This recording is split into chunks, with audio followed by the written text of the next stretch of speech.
Coronavirus dans les écoles, peut-on s'inspirer du plan de réouverture luxembourgeois? Imaginez un territoire qui couvrirait Bruxelles, Namur et Charleroi jusqu'à Féronval, c'est la taille du Grand-Duché du Luxembourg. Avec moins de 630 000 habitants, le Grand-Duché ne dépasse pas la moitié de la population bruxelloise. Il n'est donc pas insensé de penser que le déconfinement puisse être plus simple chez nos voisins du Sud-Est. Le gouvernement de Xavier Bettel a ainsi déjà publié, le 16 avril, sa stratégie de déconfinement. Arrêtons-nous aux mesures prises concernant les écoles. Celles-ci concernent les 105 000 élèves, 57 000 en primaire et 48 000 en secondaire, luxembourgeois. À titre de comparaison, c'est un sixième de la population scolaire de la Fédération Wallonie-Bruxelles.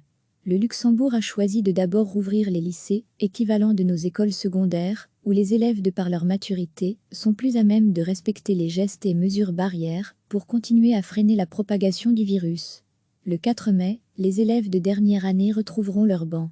Une semaine plus tard, le 11 mai, les autres classes seront de retour, ainsi que les élèves en formation professionnelle. L'enseignement primaire devra attendre le 25 mai pour reprendre son activité.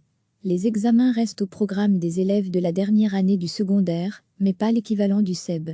Le gouvernement luxembourgeois parle d'un retour en alternance, les classes sont divisées en deux, une partie de la classe sera présente une semaine, le groupe école, l'autre partie la semaine suivante.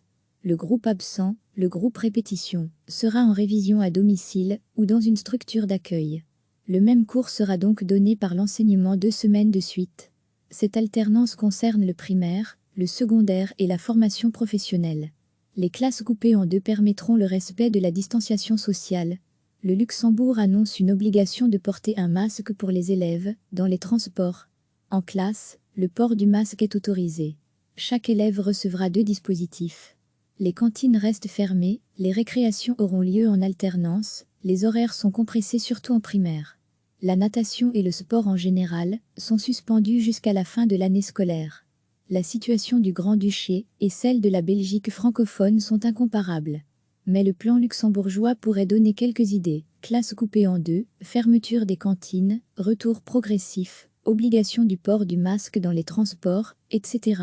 Le Conseil national de sécurité, ce vendredi, devrait permettre d'en savoir plus. Recevez chaque matin l'essentiel de l'actualité.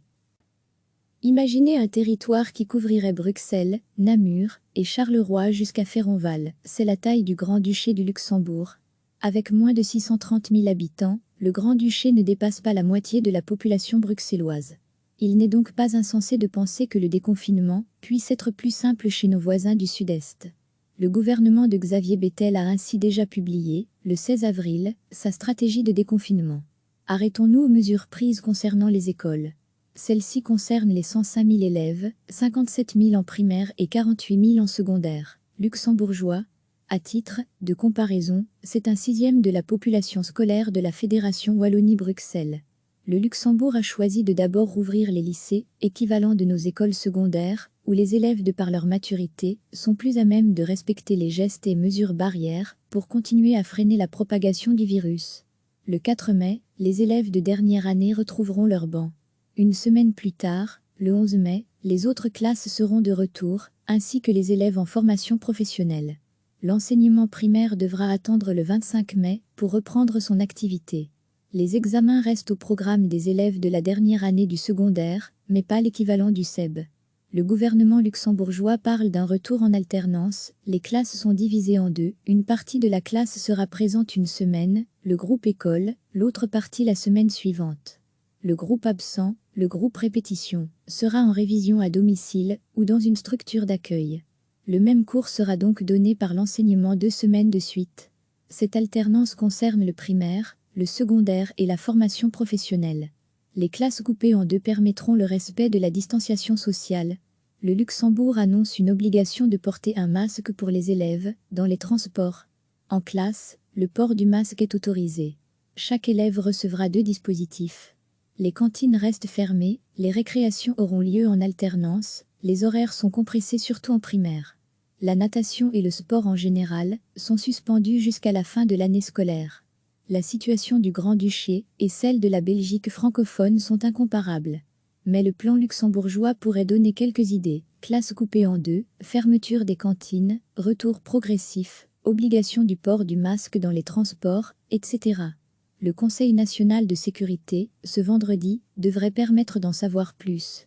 Cliquez sur s'abonner pour recevoir les dernières nouvelles.